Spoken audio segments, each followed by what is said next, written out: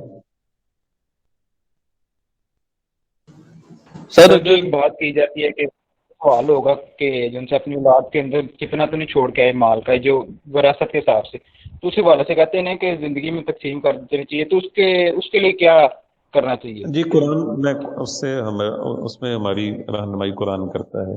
قرآن مجید کی ایک آیت ہے جس کے اندر پہلے شروع میں کہا گیا کہ تم پر وصیت فرض کر دی گئی، اور اس وقت وصیت کرنا ضروری تھا کہ قریب المرگ آدمی وصیت کر کے جائے. لیکن جب وراثت کے قوانین نازل کر دیے گئے نا، تو پھر وصیت کرنا جو ہے وہ منع قرار دے دیا. ہاں وصیت کون سی کس حد تک ماننی چاہیے؟ فرمایا کہ اگر کوئی بندہ قریب المرگ ہے، یعنی بیمار ہے، اس کو پتہ ہے کہ اب زندگی کا بھی ایک بڑا حصہ گزار چکا ہوں، اب بچنے کی امید نہیں ہے، تو وہ اپنی جائیداد میں سے 1/3 حصہ صدقہ کر سکتا ہے، یا اس کی جائیداد میں سے 1/3 حصہ اس کی وصیت کے مطابق آگے خرچ کیا جا سکتا ہے، اور باقی کا جو مال ہے جو 66% ہے وہ اس کی اولاد کا ہے، وہ وراثت کے قوانین کے تحت اس کی اولاد میں تقسیم کی. اب تو عدالتی فیصلے بھی آپ کے سامنے موجود ہیں کہ اگر کوئی ایسی وصیت جو قرآن و سنت سے ہٹ کے ہوتی ہے، عدالت اس وصیت کو توڑ دیتی ہے. عدالت کہتی ہے نہیں، جو ملکی قانون ہے، جو شریعہ لا ہے، اس کے مطابق جائیداد تقسیم کی، اور ایسا ہی ہوتا ہے. ٹھیک ہے بیٹا، سر ایک کوشچن ہے. ٹاپک ہو گیا.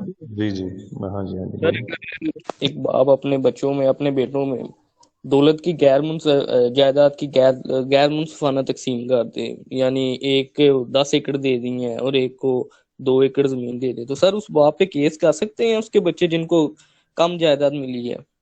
جی ان کی زندگی میں تو کیس نہیں ہو سکتا، کیونکہ باپ کو اختیار اپنی زندگی میں تو ہے، لیکن اس کا نقصان پتہ کیا ہوتا ہے؟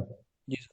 اولاد کے اندر جو لڑائیاں ہوتی ہیں وہ والدین کی غیر منصفانہ تقسیم کی وجہ سے. اور ایک صحابی کا واقعہ ہے کہ وہ رسول کریم صلی اللہ علیہ وسلم کے پاس آئے اور کہنے لگے کہ یا رسول اللہ، میرا جو فلاں باغ ہے میں اپنے اس بیٹے کو دے رہا ہوں، آپ اس پہ گواہ بن جائیے. آپ نے فرمایا کہ کیا تم سب بیٹوں کو ایک ایک باغ دے رہے ہو؟ اس نے عرض کیا اللہ کے رسول نہیں، صرف اسی کو دے رہا. آپ نے فرمایا کا مفہوم ہے کہ میں اس ظالمانہ نصیحت کے اوپر یا وصیت کے اوپر اس کا گواہ نہیں بن سکتا، اور آپ نے گواہ بننے سے انکار کر. اس طرح کی تقسیم جو ہوتی ہے وہ والدین کے لیے بھی وبال ہوتی ہے، اور اولاد کی جو آپس کی دشمنیاں ہوتی ہیں وہ والدین کی دولت کی غلط تقسیم کی وجہ سے. سر بیٹا والد نیچرلی کیسے ہوتا ہے. جی جی. سر یہ والد کیسے کر سکتا ہے اگر قانون سازی ہے، یعنی یہ وصیت کا قانون ہے کہ وہ دیکھیں منصفانہ بیٹا کرے پتہ گا کیا، تو مرنے کے دیکھیں بعد ہوگی؟ وہ مرنے کے بعد ہوگی. میں آپ کو بتاتا ہوں، زندگی میں یہ ہوتا ہے نا جی، آپ اگر ماشاءاللہ 4-5 بھائی ہیں تو آپ چھوٹے ہیں کافی، اور آپ کا جو بڑا بھائی ہے وہ آپ میں سب سے بڑا ہے، 10-12 سال کا فرق ہے، وہ والد کے ساتھ بزنس کر رہا ہے، ساری ڈیل شیل آگے کرتا ہے. تو جو چیزیں وغیرہ خریدی جاتی ہیں ان کی پاور آف اٹارنی، اس کا مختار نامہ آپ کے بڑے بھائی کے نام ہوتا ہے، کیونکہ والد کے بعد وہی ساری ان چیزوں کو ہیڈ کرتا ہے. آپ لوگ پڑھ رہے ہیں، آپ والد سے بھائی سے کہتے ہیں اتنے پیسے دے دیں، اتنے پیسے دے دیں، آپ کو دے دیتے ہیں. ان حالات کے اندر کاروباری طور پہ نقطہ نظر سے بعض اوقات باپ کو اپنی جائیداد کا ایک حصہ اپنے بڑے بیٹے کو یا اس بیٹے کو جو کاروبار میں ساتھ ہوتا ہے اس کو دینا پڑتا ہے، کیش کی شکل میں دینا پڑتا ہے، اس کے اکاؤنٹ میں پیسے رکھوانے پڑتے ہیں کہ یار تو ڈیل کر رہے ہے. کیونکہ اس شکل میں وہ اپنے نابالغ بچوں یا وہ بچے جو بھی زیر تعلیم ہے ان کے اکاؤنٹ میں تو پیسے نہیں رکھوا سکتا، وہ تو اسی کو دے گا نا جو رننگ بزنس کے اندر ہے. لیکن اب وہ امین ہے، اس چیز کا امانت دار ہے کہ وہ اپنے چھوٹے بہن بھائیوں کا حق جو ہے اس کے اندر وہ ادا کرنے کا ذمہ دار ہے، اور وہ پابند ہے اس چیز کا. اب اس صورت میں تو ہے، لیکن جو ظالمانہ تقسیم جس کا رسول اللہ صلی اللہ علیہ وسلم تذکرہ کیا، اس کی اجازت نہیں ہے سرکار سے. سر اگر وہ بھائی اپنے لیے اپنے کو استعمال کے لیے اس میں سے جو اس کے پاس امانت پڑی ہے سب کی اپنے استعمال کے لیے مثال کے طور پہ 10 روپے بھی استعمال کرتا ہے، تو اس کو پہلے چاہیے کہ پھر بھائیوں کے لیے بھی اپنے اتنے 10 روپے علیحدہ کرے سب کے لیے؟ ہاں دیکھیں، اس میں نہیں چیزیں دیکھی جائیں گی اوور آل یہاں پہ. اب تو مشکل میں پڑ گیا نا بیچارہ. اب وہ چھوٹے بھائیوں سے پوچھے گا جو روزانہ اس سے 100 200 500 لے کے جاتے ہیں، ان سے کہے گا کہ لو یار 500 میں خرچ کر لوں. وہ کہیں گے بھائی جان آپ کیا پوچھ رہے ہیں ہم سے، آپ ہی سب کچھ کرتے ہیں، آپ سے ہم پیسے لیتے ہیں، آپ خرچ کر لیں. یہ چیزیں بیٹا کیلکولیٹ ہوں گی آخر میں جا کے. ابھی تو مشترکہ کھاتا ہے نا، اس کے اندر سب لے رہے ہیں، اپنی ضرورت کے مطابق لے رہے ہیں. اگر ایک بھائی کیونکہ والد ساری جائیداد کا ذمہ دار ہے، ایک بھائی شادی شدہ ہے اس کی ضرورت زیادہ ہے، ایک بھائی غیر شادی شدہ ہے اس کی ضرورت کم ہے. اب وہ اگر کہے گا کہ جی مجھے اس کے مطابق دیں تو یہ تو ممکن نہیں ہے. جب سر تک ابھی والد سر پہ موجود ہے، جب تک والد سر پہ موجود ہے تو اس میں اس کی غیر منصفانہ تقسیم اس طرح سے نہیں ہے، یہ اس زمرے میں نہیں آتا. ہاں اگر بھائی ساری کی ساری جائیداد کا پھر ذمہ دار بن جاتا ہے تو پھر اس میں تقوی یہی ہے کہ جو آپ نے بات کی کہ جہاں وہ 10 اپنے لیے خرچ کرتا ہے باقیوں کے لیے بھی وہ نکالے گا. لیکن بیٹا پتہ کیا بات ہے، میں نے جو چیز دیکھی ہے، جو اس چیز کا میں گواہ ہوں، میں نے بڑے بھائیوں کو زیادہ تر ہوتے ہوئے دیکھا ہے. اب بلکہ یہاں تک میں نے یہ لاسٹ میں ایک شادی ابھی 15 دن پہلے اٹینڈ کی ہے. وہاں ایک صاحب جو ہے نا وہ تھوڑے سے ناراض تھے، انہوں نے بڑا کام کیا فیملی کے لیے، بڑی قربانیاں دی. یعنی پہلا بندہ تھا خاندان میں، سب سے بڑا تھا، کماتا تھا، سارے چھوٹے پڑھتے تھے، گھر میں لا کے دیتا تھا. تو میں نے ان کو کال کی، میں نے کہا بھائی جان آپ کہاں رہ گئے ہیں؟ مینوں کہنے لگا جوید صاحب بڑا بھرا ہونا جڑا نا یہ بھی بڑا بڑا ظلم ہے، کہنے نے بڑا بھرا بھی کوئی نہ ہوگا. اور واقعی میں اس بندے کی حالت دیکھ کے، کیونکہ کئی بڑے بھائی ہیں ایسے، انہوں نے اپنی خواہشات دبا کے اپنے چھوٹے بھائیوں کے اخراجات پورے کر دیے، ان کو سوٹ بوٹ لگوا دی ہیں، خود وہ اچھے اداروں میں نہیں پڑھے ان کو اچھے اداروں میں پڑھا دیا ہے، ان کو گاڑیاں لے دی ہیں، ان کی شادی اپنے جو ہے نا پورے محنت سے اور اچھے انداز میں کی. ان کی اپنی شادی تو سادہ طریقے سے ہوئی تھی کیونکہ خود تو اس وقت اتنی دولت نہیں تھی. جب بھائی کی شادی کا وقت آیا تو اس نے پوری ریجوں کے ساتھ شادیاں کی. لیکن وہ چھوٹے بھائی جن کے لیے اتنا سارا کچھ کیا جاتا ہے، آخر میں پتہ کیا کہتے ہیں؟ وہ جی سانوں تو پتا کوئی نہیں کسی شاید ساڈے ابے نال ساڈا بڑا بھرا ہی کام کرتا سی، پتہ نہیں کنی کو جائیداد بنا گیا، پتہ نہیں کتنا کو روپیہ کھا گیا بچوں، سانوں کی پتا اس گل. اب اس چیز کا نہیں پتا کہ وہ جو بھائی تھا وہ باپ کا بازو بن کے اس نے کام کیا، اور اس کی آنکھیں بن کے اس نے کام کیا، اس کی ہاتھ بن کے اس نے کام کیا. اگر وہ شانہ بشانہ باپ کے ساتھ نہ چلتا تو آج تمہارے پاس یہ زندگی کی لگژریز ہوتی کبھی بھی نہ ہوتی. بیٹے پھر اگر دیکھنا ہے تو پھر سارے پہلوؤں کو دیکھیں، اس چیز کو بھی مد نظر رکھیں. اب یہ ہے نہیں آپ کے معاشرے کی میرے خیال 70 80% بڑے بھائیوں کی یہ سٹوریاں آپ کو نظر آئیں گی. چھوٹے بھائی ہمیشہ یہی سمجھتے ہیں ساڈا بڑا بھرا کھا گیا جی سانو، وہ جی یہ نہیں ساڈا کچھ بنن دیتا، یہی کھا گیا جی سانو. اگر آپ اس سر کی بات سمجھ بیٹھ کے تو وہ آپ کو ہمارے یہی کلچر کہتے گا. جی بیٹا. ہمارے کلچر میں ایک یہ بھی پرابلم ہے، کہتے ہیں جی 18 سال والا بالغ نہیں ابھی ہوا تو وہ ابھی 22 یا 26 سال تک پڑھے گا تو پھر کمائے گا، تو بڑا بھائی اتنی دیر تک سر وہ پراپرٹی بناتا رہتا ہے، اور ان دی اینڈ تقسیم تو سر برابر ہی ہونا ہوتا ہے. نہیں برابری ہوتی ہے جی، بالکل ایسا ہی ہے. لیکن سر لیکن پرابلم بیٹے یہ ہے کہ میں ہم آپ کو کام نہیں بتاتا نہ ہوں، کرتے، ہم اب کہتے ہیں جی بڑا بھائی باہر ہے. جی جی ہمارے جو کاروباری خاندان ہے نا گھرانے ہیں بیٹا، میں نے ان میں یہ بات دیکھی ہے، جو بڑا بھائی ہوتا ہے تھوڑا ذمہ دار ہوتا ہے، سمجھدار ہوتا ہے، باپ اس کو 10 جماعتوں سے آگے پڑھنے ہی نہیں دیتا، وہ اس کو اپنے ساتھ لگا لیتا ہے کہ چل پتر تم میرے نال کارخانے چل. اب وہ بیچارہ کام پہ شروع ہو جاتا ہے، اور چھوٹوں کے لیے وہ کہتا ہے کہ اچھا چلو یار تسی پڑھو.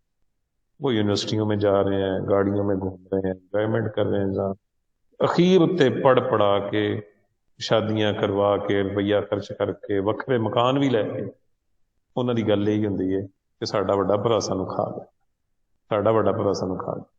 بھائی جو بندہ اتنا وقت دے رہا ہے، جو اتنا سارا کچھ کر رہا ہے، کیا اس شخص کو پذیرائی نہیں ملنی چاہیے، عزت نہیں ملنی چاہیے؟ تو اس لیے میرا خیال یہ ہے کہ جب تک والد موجود ہے سر پہ کوئی ایسی نیگیٹو بات نہیں ہونی چاہیے، کوئی ایسی چیز نہیں ہونی چاہیے. جن کاروباری گھروں کے اندر یہ معاملات ہیں، میں نے دیکھا ہے کہ دو دو تین تین نسلیں ایک ایک کاروبار سے منسلک رہتی، آخر میں جینٹل مین طریقے سے وہ پھر اپنے شعبے بنا لیتے ہیں، کہتے ہیں چلو یار یہ ڈسٹریبیوشن تم لے لو، یہ مینوفیکچرنگ جو ہے یہ تم لے لو، یہ اس میں اتنے کمپوننٹ بنتے ہیں یہ تم الگ سے بنا لو، اور یہی اس کا طریقہ کار اچھا ہوتا ہے. سر میرا کوشچن ہے بیٹا سر، اسلام میں بیٹی کا ایک حصہ ہوتا ہے اور بیٹے کے 2 حصے ہوتے ہیں. ہاں جی، اگر مثال ہے سر، بہن اکیلی ہو، مطلب بیٹی اکیلی ہو اور اس کے 4 بیٹے ہوں، پھر سر کیسے ڈیوائڈ ہوگا حصہ؟ بیٹی اکیلی ہے اور 4 بھائی ہیں، یہ کہہ رہے ہیں آپ؟ یس سر. ہاں جی، اس کا یہ ہوگا کہ ٹوٹل بنیں گے ان کے 9 حصے، ٹھیک ہے. ایک حصہ مل جائے گا بیٹی کو اور باقی 2 حصے جو ہے نا وہ 4 بھائیوں کو مل جائیں گے. سر بیٹی کا زیادہ حصہ نہیں بنے گا کیونکہ وہ تو اکیلی ہے. نہیں وہ اکیلی ہے نا، تو بیٹے بھی تو ساتھ میں 4 ہیں نا، ایکول ہوگا سب کا، لیکن بیٹی کا باقیوں کی نسبت ہاف ہو. یعنی اوکے اگر سر. ٹوٹل 90,000 ہے یا 90 لاکھ ہے، 90 لاکھ ہے، اس میں سے 10 لاکھ جو ہے وہ بیٹی کو مل جائے گا، 20 لاکھ 4 بھائیوں کو مل جائے گا. اور اب اس میں ایک چیز اب آپ کو بتا دوں، یہ ایک بڑے سال پرانی بات ہے، میں بی ایس سی والے کیمپس میں پڑھاتا تھا، وہاں ایک بچی نے یہ سوال مجھ سے کیا، اس نے کہا سر یہ تو طریقہ ٹھیک نہیں ہے. میں نے کہا بیٹا نہیں، میں نے کہا مجھے آپ یہ بتاؤ کہ آپ جب سے یہاں پڑھ رہی ہو یا کبھی کسی پرائیویٹ اسکول یا کالج میں بھی پڑھی ہو، اس میں کہا میں تو شروع سے پرائیویٹ اسکولوں میں پرائیویٹ کالج میں پڑھی، میں نے کہا آپ کو چھوڑنے لینے بھائی آتے ہیں؟ میں نے کہا بھائی آتے ہیں، فادر آتے ہیں. کام ہے آپ کا؟ جی کاروبار ہے. میں نے کہا بیٹا ابھی آپ اور بھی پڑھنا چاہتے ہیں؟ سر آگے ماسٹر کریں. میں نے کہا بیٹا آپ دیکھیں یہ لاکھوں روپے آپ کی تعلیم پہ خرچ کریں گے، کل کو آپ کی شادی کریں گے وہاں بھی کو 20-30 لاکھ لگائیں گے، اور اس کے بعد آپ کو جائیداد میں سے آدھا حصہ ملے گا، وہ آدھا حصہ جائیداد کا نہیں، 8واں حصہ آپ کو خامد کی جائیداد میں سے ملے گا. اور حق مہر کی جو رقم ہے وہ فکس نہیں ہے، شریعت نے کوئی مقرر نہیں کیا کہ شرعی 2,000 لکھ لو یا 500 لکھ لو، وہ ہر آدمی کی مالی حیثیت کے مطابق ہے. شریعت نے یہ حکم دیا ہے کہ مالی حیثیت کے مطابق ہوگا. اب آپ کو 3 حصے مل گئے، باپ کی جائیداد میں سے، خامد کی جائیداد میں سے، اور حق مہر. اگلی بات، باپ آپ سے ملنے آئے گا تو خالی ہاتھ نہیں آئے گا کہ بیٹی کے گھر جا رہا ہوں، بھائی آئے گا تو خالی ہاتھ نہیں جائے گا یار بہن کے گھر جا رہا ہوں. آپ آئیں گی کوئی چیز لے کے تو باپ بھی کہے گا بھائی بھی کہے گا کہ کیوں لے کے آئی ہو، یہ اچھا نہیں لگتا، بیٹیاں نہیں لے کے آتی، تم ویسے آیا کرو. جب بیٹا گھر میں 2-4 دن رہ کے واپس جاؤ گی تو کیا آپ کو خالی ہاتھ بھیجیں گے؟ پھر عید، شب برات ہیں، کتنے فنکشن ہیں جس کے اوپر انہوں نے تمہیں. میں کہ پتر تساں نے ساری زندگی لینا ہی لینا، تے جے بھرا نو ڈبل مل گیا ہوئے تو انہیں ساری زندگی خرچ بھی کرنا اور تواڈے دی کرنا. جی بیٹا ایسا ہی نہیں ہے.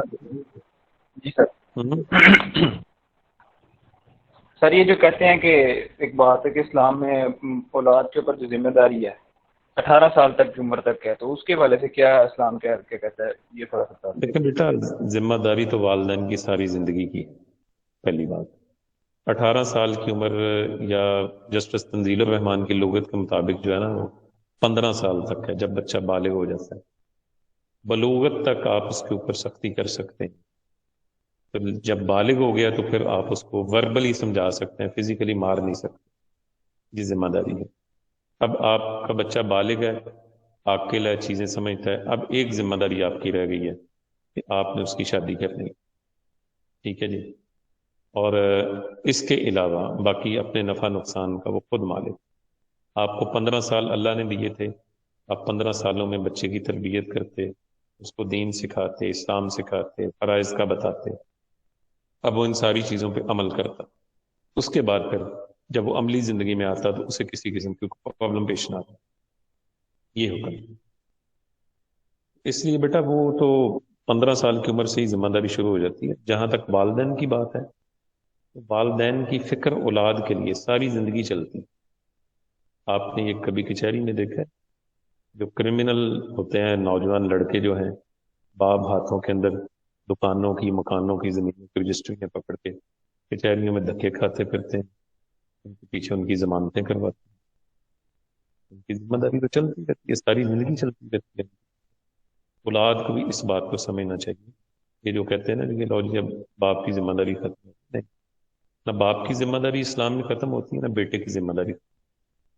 وہ جو حدیث ہے جس میں کہا گیا کہ ہلاک ہو جائے وہ شخص ہے جو اپنے والدین کو بڑھاپے کی حالت میں دیکھے اور ان کی خدمت کر کے جنت نہ حاصل کر لے. اس لیے کہا کہ اس کی ذمہ داری ختم نہیں ہوئی، اس کی ذمہ داری چلنی ہے ابھی. اور باپ کو کیوں کہا گیا کہ جب اولاد جوان ہو جائے، بالغ ہو جائے، عاقل ہو جائے، تو پھر کوشش کرو کہ وہ کسی ایسے غلط فعل میں مبتلا نہ ہو جائے، اس کے ایمان کو محفوظ کر، اس کا نکاح کر، اس کو رائے راست پہ لے کر. یہ کہا گیا کہ اس کی ذمہ داری. جی ٹھیک ہے بیٹا، چلیے پھر. Sir okay. ایک سادہ سوال ہو. ہاں جی بولے. سر یہ کانٹیکٹ سے ہٹ کیا ذرا فیلڈ مارشل ایوب خان کے والے سے کہ یہ فیلڈ مارشل کا جوہدا تھا وہ کس حساب سے لیا تھا، اور یہ اس کی کیا فائدے وغیرہ یہ چیز، اس کے بارے میں تھوڑا سا بتا. جی بیٹا میں آپ کو بتاتا ہوں. یہ فیلڈ مارشل جو ہوا نا، سب سے پہلے جو پرانا فیلڈ مارشل ہے وہ ہوا ہے جنرل ٹیٹو تھا ایک جرمن کا. پھر اس کے بعد فیلڈ مارشل ہوا ہے جنرل منٹگومری، جس کے نام پہ منٹگومری بنا تھا، ساہیوال جسے آپ کہتے ہیں. تو ایوب خان صاحب جو تھے نا، چونکہ رہے تھے برٹش فوج کے اندر، تو فیلڈ مارشل کا ٹائٹل ان کو بڑا پسند تھا. تو اس لیے انہوں نے، حالانکہ نہ کوئی اس وقت جنگی حالات تھے، نہ کوئی ایسا معاملہ تھا، تو انہوں نے بطور ٹائٹل جو ہے اس کو اڈاپٹ کیا، فیلڈ مارشل ایوب خان. اور یہ ان کے اندر بات تھی، ایوب خان کے اندر بہت زیادہ شو آفنس تھی. اور یہ ان کی شو آفنس ادھر تاشکند میں بھی سامنے آئی جب انہوں نے وزیر اعظم لال بہادر شاستری کے ساتھ غیر سنجیدہ مذاق کیے، اور اس صدر نے پھر ان کو ڈانٹ کے کہا کہ عزت سے بات کرو، یہ شاستری ایک عظیم قوم کا عظیم ممبر ہے. تو وہ ان کے سیلف کریٹو ہیں. جیسے دیکھیں نا، اس نے چیف ایگزیکٹو کا عہدہ لے لیا جی مشرف نے، حالانکہ پاکستان کوئی انڈسٹری تو نہیں ہے، کوئی ایسی کوئی بڑی کمپنی تو نہیں ہے ملٹی نیشنل جس کا چیف ایگزیکٹو بننا ہے. تاریخ میں کوئی مثال نہیں ہے چیف ایگزیکٹو ہو کسی ملک. وزیر اعظم ہوتا ہے، صدر ہوتا ہے، یا جرمن چانسلر ہوتا ہے، یہی نام چلتے ہیں. تو یہ اس کا سیلف کریٹڈ تھا field marshal. Field marshal Ayub Khan. پتا پھر فوجی روک شوق کو ڈالنا ہوتا ہے. جی ٹھیک ہے بیٹا. سلیبس کے والے سے بتائیے گا، 5 کا پتہ لگا ایگزامس ہیں، تو جتنا آپ نے سلیبس پہلے دن میں بتایا تھا تو وہ سارا کور ہو جائے گا، اور ایگزامس کے اندر کتنا کچھ سلیبس آ جائے گا. نہیں وہ پھر میں اس طرح سے کروں گا، آپ کو کچھ کوشچن لکھ کے بھیج دوں گا، اس کے مطابق ہی آپ کا ایگزام ہوگا. ٹھیک ہے ایکسکیوز می سر، سر انگلش جی کے بولیں. نوٹس کب تک ایکسپیکٹڈ ہیں کہ مل سکتے ہیں انگلش میں؟ جی انشاءاللہ 1-2 دن میں ایکسپیکٹڈ ہے انشاءاللہ. چلے ٹھیک ہے، تھینک یو سر. ٹھیک ہے جی ویلکم. سر ایک اوکے لاسٹ کوشچن ہے. ہاں جی کریں. سر برٹنز نے اپنے لیے کوئی کانسٹیٹیوشن کمپیل نہیں کیا، جبکہ انہوں نے سب کانٹیننٹ کے لیے 1935 میں ایک ایکٹ بنا کے بھیج دیا. سر ایسا کہ انہوں نے اپنے لیے کچھ بنایا نہیں اور ادھر ہمیں 1935 کا ایکٹ بنا کے بھیج دیا کہ آپ نے اس کے مطابق چلنا ہے. اس کی مین ریزن یہ ہوتی ہے کہ جو ان کے امپیریلزم کا دور تھا اس کے اندر انہوں نے ٹریٹ کیا ہے ہر علاقے کو اپنے حساب سے. یہاں کے لیے قوانین اور تھے، سینٹرل افریقہ کے لیے قوانین اور تھے، اور اسی طرح جو انہوں نے قوانین وہاں بنائے تھے امریکہ میں، نارتھ امریکہ میں، وہ قوانین اور تھے. اور ہر ایک کا، تینوں کا مقصد ایک ہی تھا کہ کسی طریقے سے ان کو کنٹرول کیا جائے. اور وہ جو قوانین تھے وہ روایات سے ہٹ کے بنائے گئے تھے سب کے سب. ظاہر امپیریلزم کا دور ہے، غلامی کا دور ہے. اس کے اوپر بڑا اچھا مضمون موجود ہے جارج اورویل کا، جو پہلے برٹش آفیشل تھا، اور اس کا بڑے اچھا اس کا ادب بھی ہے، کئی ایک مضامین بھی لکھے ہیں. ٹھیک ہے بیٹا. جی تھینک یو سر. جی ٹھیک ہے، اوکے جی، اللہ حافظ. اللہ حافظ.